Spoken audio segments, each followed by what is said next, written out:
60 hours to glory. CP2 के बाद जब हमें बेरिंग दी गई हाइड आउट की जानिब बढ़ने के लिए, तो हमने नफूस जारी रखते हुए अपने हाइड आउट की लोकेशन पे पहुंचे। हाइड आउट को हासिल करने का मकसद दुश्मन की टेरेन में एक महफूज जगह को अपनाना है। एक बड़ी रिलैक्स और एक बड़ी फायर पोजीशन में वहाँ पर हाइड आउट में मौजूद था।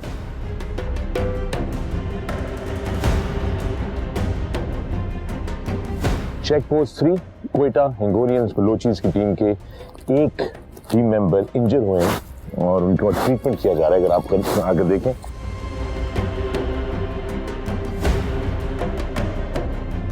तो हमारे जवान को मेडिकल अफसर जो है वो इस वक्त ट्रीट कर रहे हैं।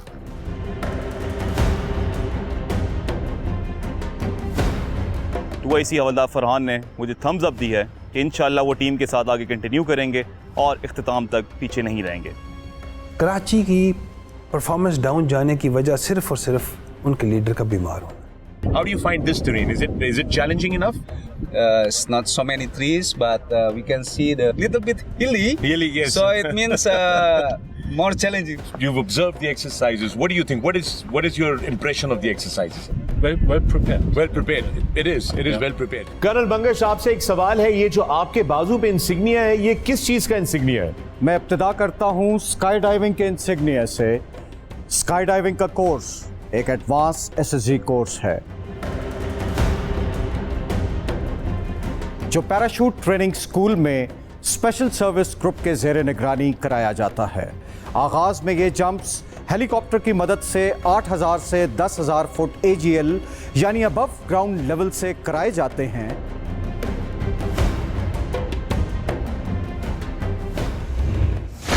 अब यहां से आगे तो और ज्यादा मामलात मुश्किल होते चले जाएंगे। How can they catch up?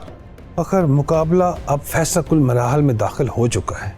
इससे आगे मुकाबला दिलचस्प से दिलचस्प तर होता चला जाएगा। So every point is going to matter. It has mattered right from the beginning. You remember my expression, her Kadam evaluated है। जी हाँ, हर कदम इवेल्युएटेड है। बिल्कुल शुरू में ही आपने कह दिया थी ये बात ब्रिगेडियर फरहान। अब हम अपनी पूरी मेहनत लगन के साथ अपना पूरा जोर लगाएंगे और इंशाल्लाह ये कंपटीशन जीतेंगे। इसी तरह हम अगले इवेंट में मुकाबला करेंगे और शेर की तरह झपटेंगे इंशाल्लाह। दुश्मन के दांत कट्टे करने हैं एक दिन। सर बेफिक्र है, इंशाल्लाह जीत कर आवांगे। जोर लगाओ, इंशाल्लाह आखिरकार जीत हमारी होगी। 60 hours to glory. 60 hours to glory. चौथे बैन अल-अक़वामी पाकिस्तान आर्मी टीम स्पिरिट के मुकाबलों पर मबनी हमारा reality show 60 hours to glory पे एक बार फिर आप सबको खुशामदीद कहते हैं। मैं हूं फखर आलम और मुकाबला जो है वो अपने फाइनल फेज की तरफ एंटर हो रहा है। दोस्तों, इस प्रोग्राम में हमारी कोशिश ये रही है कि आपको पाकिस्तान आर्मी टीम स्पिरिट के मुकाबलों के बारे में बताया जाए, समझाया जाए, ताकि आने वाले सालों में आप बेहतर तरीके से फॉलो कर सकें कि ये असल में मशकें और ये कॉम्पिटिशन किस तरह मुनक्किद किया जाता है। तो इसी सिलसिले को आगे लेकर चलते हैं और सूरत हाल यह है कि कुछ टीमें जो हैं उन्होंने बहुत जबरदस्त परफॉर्मेंस दी है, अनएक्सपेक्टेडली जबरदस्त परफॉर्मेंस दी है, और कुछ टीमें जिनसे बहुत सी उम्मीदें वाबस्ता थी उन्होंने थोड़ा सा डिसअपॉइंट किया है। मगर ऐसी ही नौयत का ये सारा सिलसिला है, कुछ पता नहीं चलता कि कौन सी टीम किस वक्त मुश्किल का सामना करे और शायद अपने आप को वहां से कामयाबी के साथ आगे ना बढ़ा पाए।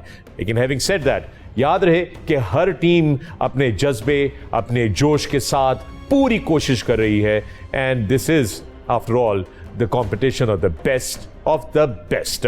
आज हमारी टीमों के लिए 2 और मिशंस जो हैं मुंतजिर हैं। इससे पहले कि इनके बारे में बात करें, खुशामदीद करते हैं मेरे साथी मेजबान और मेहमान ब्रिगेडियर फरहान सर। अस्सलाम वालेकुम एंड वेलकम। वालेकुम अस्सलाम, थैंक यू सर। सूरत हाल ये है कि टेबल के ऊपर मुल्तान ने जो है वो अपनी ग्रिप जो है वो बड़ी सॉलिड रखी हुई है, बिल्कुल टॉप ऑफ द टेबल बैठे हुए हैं, और साथ में उज़्बेक टीम ने पिछली एपिसोड में सरप्राइज किया, टर्की की टीम को पीछे किया, आगे आए। लेकिन अभी भी कराची, भावलपुर और गुजरांवाला की टीमें जो हैं वो स्ट्रगल कर रही हैं। अब यहां से आगे तो और ज्यादा मामलात मुश्किल होते चले जाएंगे। How can they catch up? Fakhar, मुकाबला अब फैसला कुल मराहल में दाखिल हो चुका है। इससे आगे मुकाबला दिलचस्प से दिलचस्प तर होता चला जाएगा। So every point is going to matter. It has mattered right from the beginning. You remember my expression, her Kadam evaluated है। जी हाँ, हर कदम इवेल्युएटेड है। बिल्कुल शुरू में ही आपने कह दिया थी ये बात ब्रिगेडियर फरहान। दोस्तों, आप लोगों से गुजारिश है कि अपनी टीमों को सपोर्ट करते रहिए। सोशल मीडिया के थ्रू हमें अपने पैगाम भेजते रहे ताकि आपकी टीमों का जोश और वलवला जो है वो भरपूर रहे। और साथ साथ में भूलिएगा मत, स्क्रीन पे नजर गाड़ियां रखिए क्योंकि आपका सरप्राइज सवाल आएगा जिसका सही जवाब आपने देना है हमारी वेबसाइट पे। जीत के बनना है सुपर फैन और हमारे साथ चलना है एक यादगार एडवेंचर पे। जी हां, वो एडवेंचर जो आपको इस बात का एहसास दिलाएगा कि दुनिया में बहुत सारी चीजें हैं जो आप एक्सप्लोर कर सकते हैं with the life of the military. Pakistan army की जिंदगी के अंदर क्या कुछ नहीं किया जा सकता। आइए चलते हैं फील्ड में और देखते हैं कि कौन सी टीम अपना टास्क कितने भरपूर तरीके से अंजाम देती है।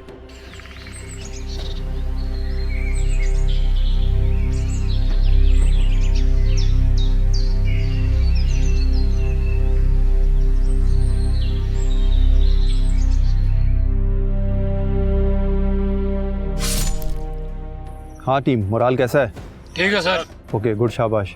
मुझे तुम्हारे यहाँ तक पहुँचने में बहुत फ़ख्र है और मुझे बहुत उम्मीदें थी तुमसे, जिस पर तुम पूरा उतरे हो अब तक। हाँ, मैं मानता हूँ सांप काटने की वजह से जो हमारी एक कैजुअलिटी हुई है, हमारा एक बंदा भी कम हुआ है, लेकिन अब हमने उसके पॉइंट भी कवर करने और ये हमारे लिए बड़ी कोई मुश्किल चीज़ नहीं है। अब हम अपनी पूरी मेहनत लगन के साथ अपना पूरा जोर लगाएंगे और इंशाल्लाह ये कंपटीशन जीतेंगे। तारिक पेट्रोल, मोराल कैसा है? अगर तुम लोग ये समझ रहे हो कि असम्बली एरिया के जो टेस्ट हमारे ठीक नहीं हुए उससे हमारे मुकाबले पे फ़र्क पड़ा है, तो गलतियां हर इंसान से होती हैं। इस चीज़ का तुम्हारे स्पिरिट, तुम्हारे मोराल और मुकाबला करने की लगन पे कोई फ़र्क नहीं पड़ना चाहिए। मुकाबले के 36 घंटे गुजरने के बाद भी मैं तुम लोगों के चेहरों पर थकन के आसार नहीं देख रहा और ये मेरे लिए खुशाइन बात है। तो इसी तरह हम अगले इवेंट में मुकाबला करेंगे और शेर की तरह झपटेंगे और अपने आप को बेस्ट ऑफ द बेस्ट साबित करेंगे। तैयार हो?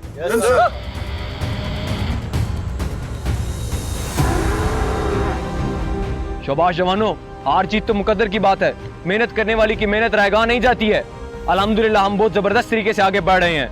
मुझे एक बात याद आई है, हमारे इस मुकाबले की तैयारी का असल मकसद क्या है मैं बताता हूँ। इंशाल्लाह अगर कभी हमें दुश्मन के इलाके में जाकर उसके क्लब में कोई भी गोरिल्ला मिशन प्लान करने का मौका मिला तो कितने अच्छे तरीके से हम ये मिशन करेंगे, ये मुकाबला इस बात का तयन करेगा। जीतने के जज्बे के साथ साथ जज्बा ईमानी भी जगा कर रखो। हमें वतन की खिदमत करनी है, दुश्मन के दांत कट्टे करने हैं एक दिन। सर बेफिक्र है, इंशाल्लाह जीत कर आवांगे। जोर लगाओ, इंशाल्लाह आखिरकार जीत हमारी होगी।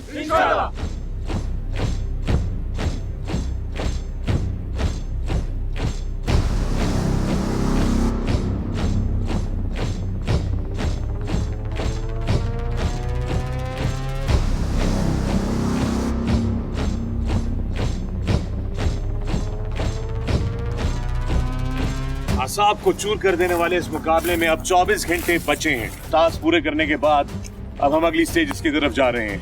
रास्ते में हमारे क्रू को बहुत क्लोज एनकाउंटर हुआ एक सांप के साथ। We all have to keep an eye out. 24 hours on the road to glory.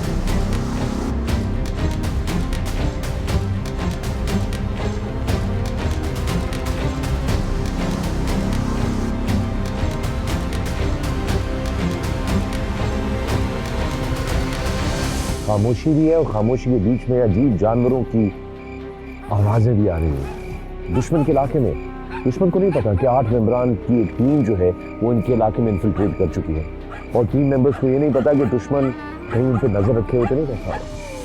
देखना यह है कि कौन सी टीम सबसे ज्यादा पॉइंट्स स्कोर करती है।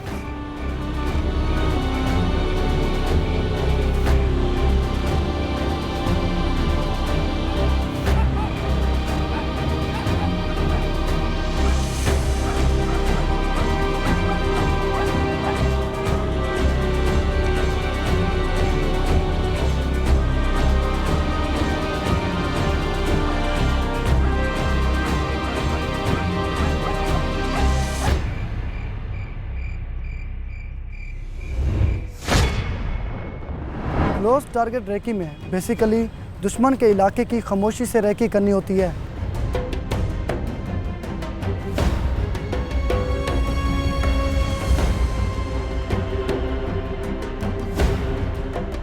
Time given to us for close target reconnaissance was 20 minutes. After occupying our FOV, parties release point से अपने तयशुदा रास्ते पर रैकी के लिए चली गई। स्काउट और नेविगेटर जिनको अपने रास्ते पर नला अवेलेबल था छुपाव के लिए, जबकि जिस पार्टी में मैं और मेरे से सिग्नल ऑपरेटर थे, हमारा रास्ता काफ़ी लंबा था।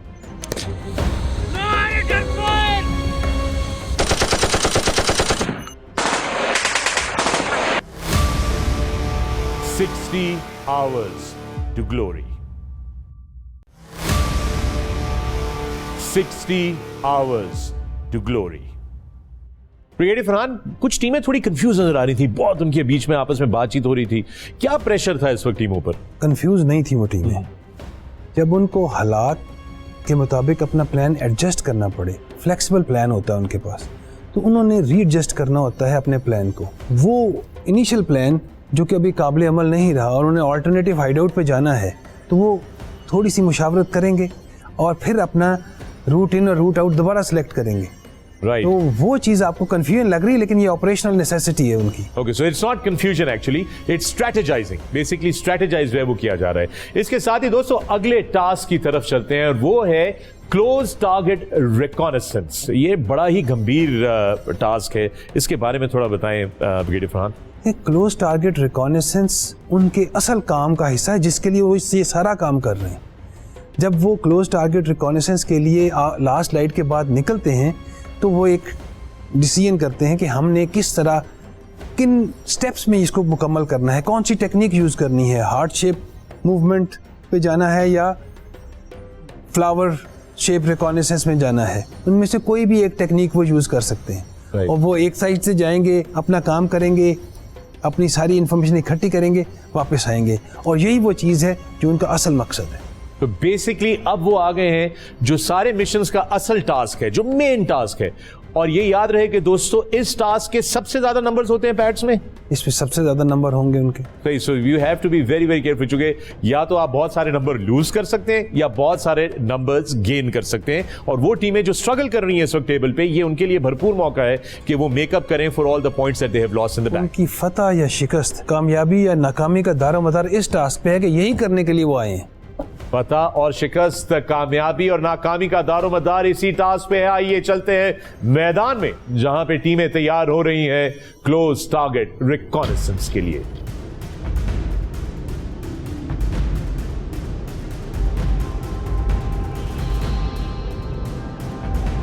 क्लोज टारगेट रेकी, ये है अगला टास्क।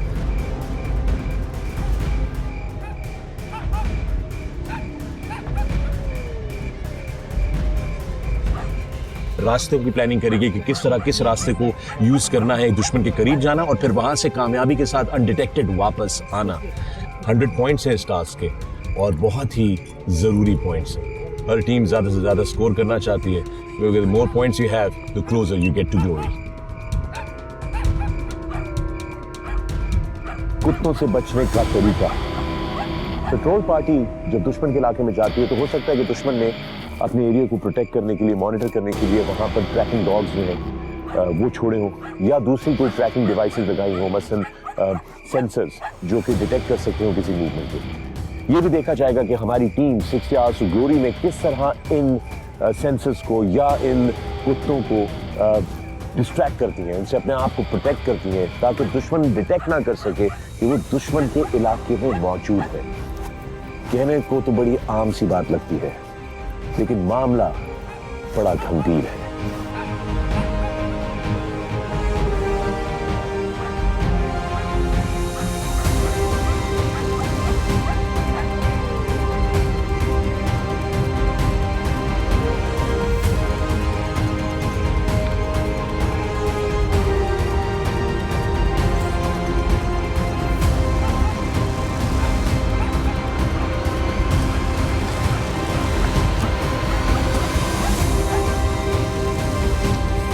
आपको अपनी ऑब्जर्वेशन पोस्ट बनानी है 500 मीटर का फासला रखते हुए दुश्मन की हर मूव को ऑब्जर्व करना है, पूरे दिन की उसकी रूटीन को चेक करना है कि वो क्या करता है, दोपहर क्या करता है, दोपहर क्या करता है, शाम को क्या करता है, और वो सारी इंफॉर्मेशन एक्सट्रैक्ट करके अपनी अगली मूव करना। That is the task close target recce. 60 hours to glory, ये है वो एक्शन जिसकी हम बात कर रहे हैं। The mission continues.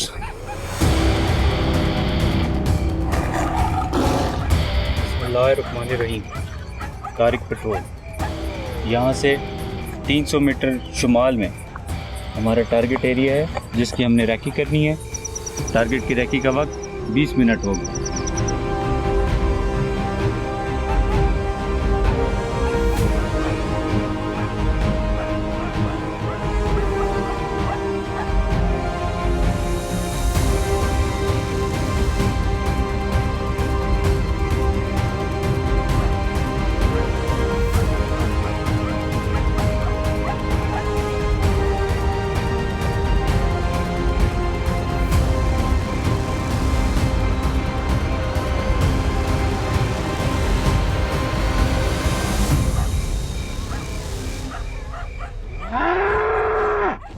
Time given to us for close target reconnaissance was 20 minutes.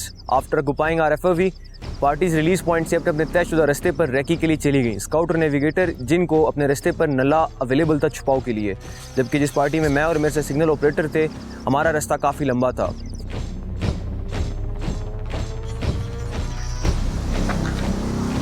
यहाँ से तीनों रैकी पार्टियाँ सिंगल फाइल फॉर्मेशन में रिलीज पॉइंट तक जाएंगी, वहाँ से अपने तयशुदा रास्ते पर निकल जाएंगी। बड़ी one move. As the CDR is the main event of the competition,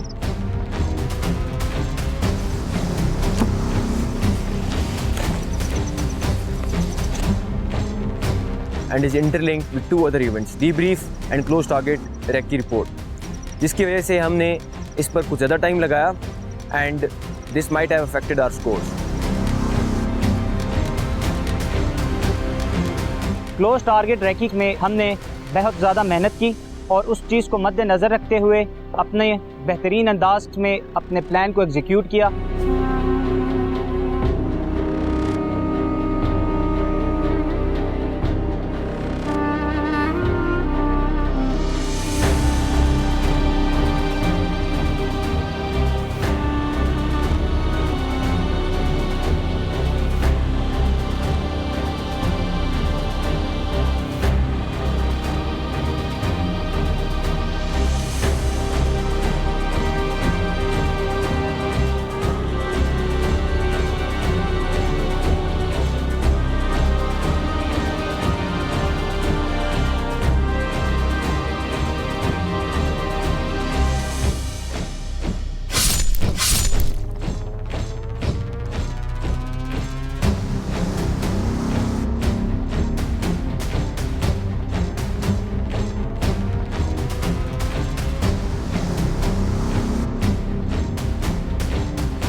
close target recce में बेसिकली दुश्मन के इलाके की खामोशी से रैकी करनी होती है।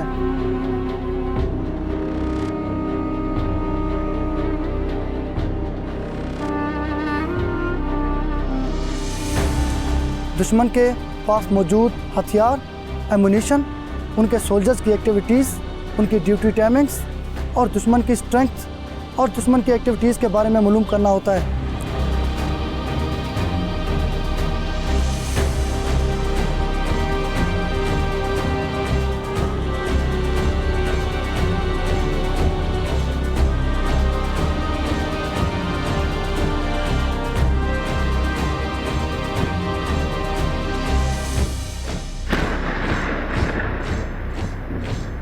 CTH की ड्रिल के दौरान मैंने अपनी पार्टी को 4 मजीद पार्टीज में डिवाइड किया, जिसमें से एक पार्टी ने अपनी FUP की प्रोटेक्शन की, जो कि टारगेट एरिया से 500 मीटर पीछे थी। इसके अलावा मजीद पार्टी जो कि हर पार्टी 2-2 बंदे पर मुश्तमिल थी, उन्होंने तीनों साइडों से जाके टारगेट को अच्छे तरीके से उसकी रैकी की, एनिमीज़ की एक्टिविटीज़ को क्लोजली ऑब्जर्व किया। उसके अलावा जितनी भी डिटेल्स उस वक्त के लिए नेसेसरी थी और वो नोट डाउन कर सकते थे, उन्होंने वो सारी की सारी डिटेल्स को खामोशी के साथ नोट डाउन किया। क्लोज टारगेट रिकॉनेसेंस के दौरान हमें ये पता लगा कि ये एक दुश्मन का हेडक्वार्टर है। स्काउट नेविगेटर, आप तमाम पेट्रोल की ऑल आउट तशकील लगाने के बाद रॉजर, जहाँ पे उनकी हमने स्ट्रेंथ और वीकनेसेस के बारे में अंदाज़ा लगाया है। इसके साथ साथ वहाँ पे मौजूद लिविंग कंडीशंस कैसी हैं और प्रोटेक्शन अरेंजमेंट्स कैसी हैं, ये हमें मुस्तकबिल में होने वाले किसी भी ऑपरेशन में फ़ायदा मंद साबित हो सकती है।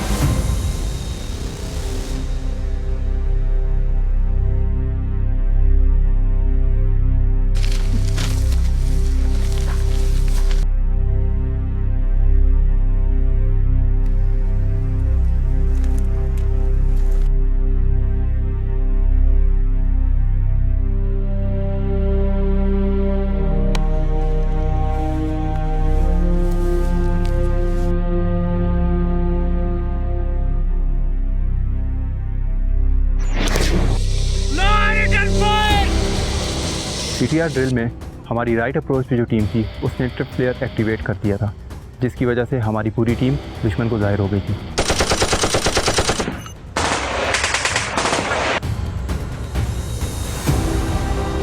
दुश्मन के फायर करने की वजह से हमें स्मोक स्क्रीन बनाकर फायर एंड मूव की सूरत में विड्रॉ करना पड़ा।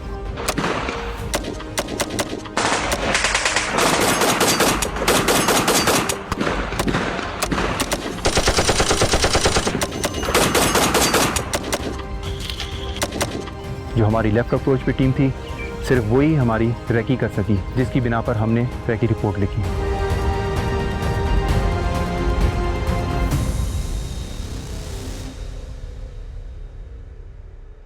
पेड़ फरहान, हमारे देखने वालों के लिए, व्यूअर्स के लिए ये बताइए कि CTR report, close target reconnaissance report क्या होती है, उसके अंदर क्या कुछ होता है? CTR रिपोर्ट में उसने 3 मेजर चीज़ें कंफर्म करनी होती हैं दुश्मन के बारे में और हदफ के बारे में। स्ट्रेंथ, कंपोजिशन, डिस्पोजिशन और किस तरह का लेआउट है टारगेट का, ये सारी चीज़ें उसने डिटेल से। हैबिट्स क्या हैं दुश्मन की, कितने सेंट्रीज एक टाइम पे मौजूद हैं, वहाँ पे वो क्या कर रहा है और उसकी कमज़ोरियाँ क्या हैं और उसकी स्ट्रेंथ्स क्या है। सही, बड़ी इंटरेस्टिंग चीज़ है वो सारी डिटेल्स, और वो भी प्रेजेंटेशन का हिस्सा बनती है, स्कोरिंग आती है उसके ऊपर भी। दोस्तों आइए नजर डालते हैं इस वक्त लीडर बोर्ड की तरफ और देखते हैं कौन सी टीम टेबल पर कहां खड़ी है। It's over to you lieutenant colonel Umair Bangash.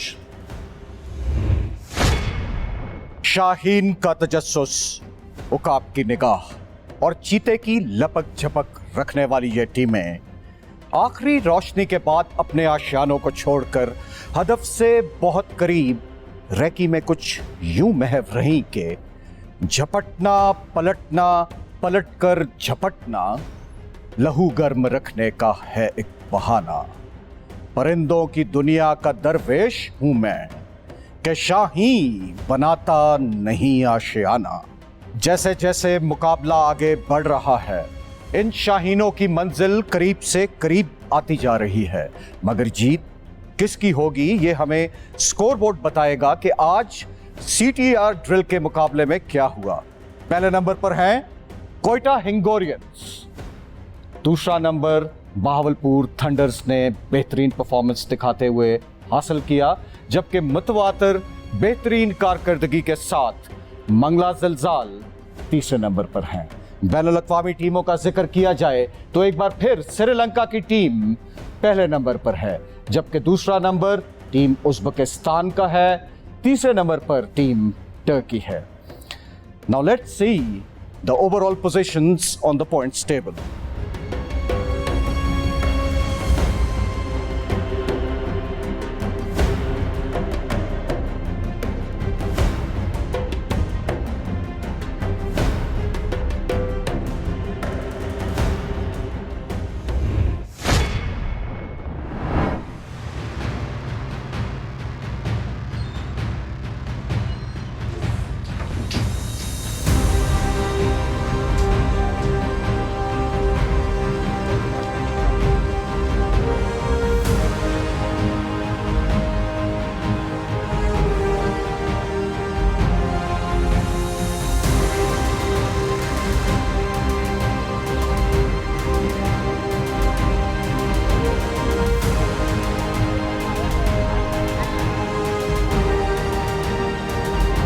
Welcome to Kakul, Pakistan army school of physical training. अगर आप बनेंगे हमारे सुपर फैन तो आप भी आ सकते हैं यहाँ पर और हासिल कर सकते हैं ए ग्रेड ट्रेनिंग बिल्कुल free as your winning prize.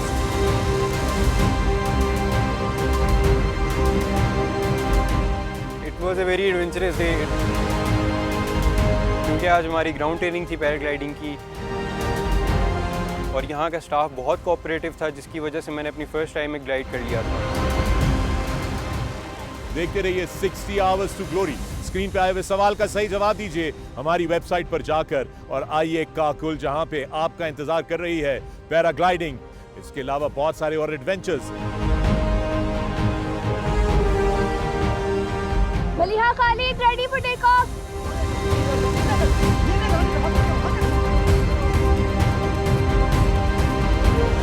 I am pretty excited and I am pretty hopeful। हवा भी अच्छी है।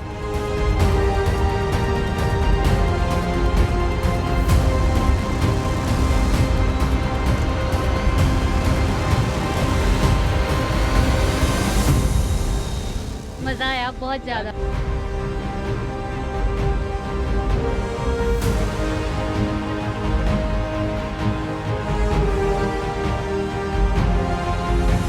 We were finally able to get the right wind speed. काफी एंजॉय किया, पहली राइड थी। I don't have words to explain that feeling। बहुत मजा आता है।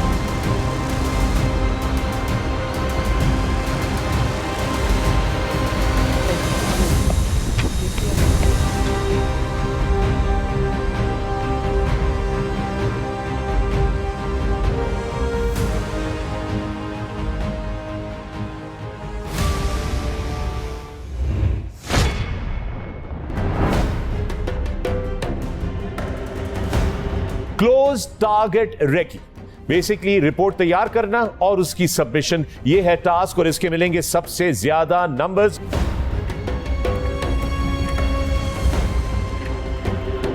रिपोर्ट जमा कराई जाती है कंट्रोल स्टाफ को जिस पे उनको इवेल्युएट किया जाता है, क्या उन्होंने अपना काम सही से कर लिया और तमाम ऑब्जर्वेशनें सही तरीके से ले ली।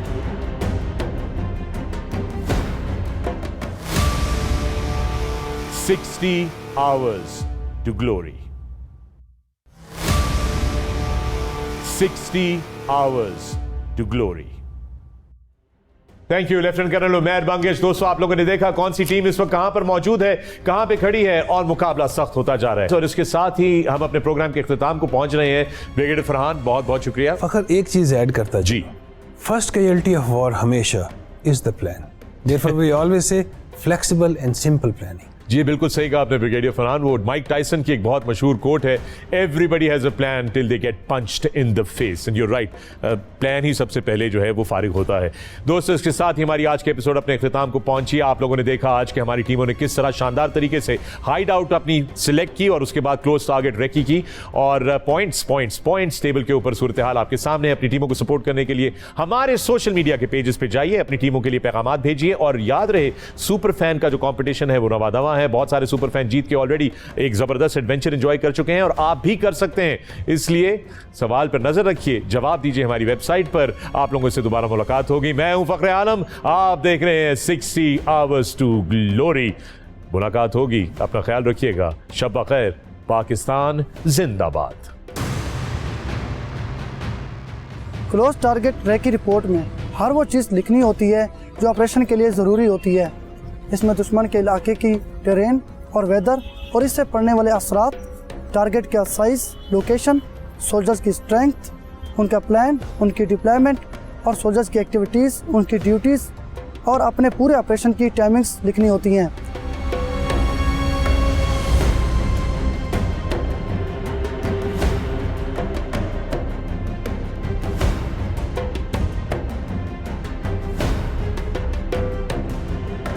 रिकॉन्सिस करने वाली तमाम पार्टीज़ ने एक दूसरे के साथ इंफॉर्मेशन शेयर की है। इसके बाद अभी हम लोगों ने क्लोज टारगेट रिकॉन्सिस के ऊपर रिपोर्ट लिखी है, और उसके अंदर हमें मिलने वाली तमाम इंफॉर्मेशन को हमने रिटन फॉर्म में इकट्ठा किया है, जिसके साथ साथ हमने कुछ स्केच भी बनाए हैं जो कि उस इंफॉर्मेशन को वैलिडेट कर रहे हैं।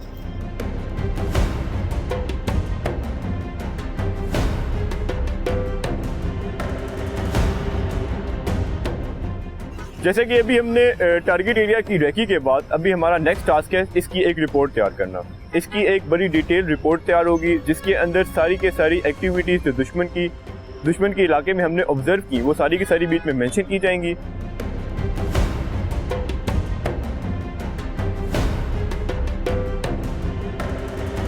क्लोज टारगेट रेकी करने के बाद आप अपनी CTR रिपोर्ट सबमिट करवाते हैं। अगर आपकी रिपोर्ट टारगेट एरिया के एरिया से रिजेंबल ना हो और आपकी रिपोर्ट में वो इम्पॉर्टेंट फैक्ट्स जो कि एक कमांडर को दरकार होते हैं वो मेंशन ना हो तो आपकी रिपोर्ट की जो वैल्यू होती है वो इतनी ज़्यादा नहीं होती।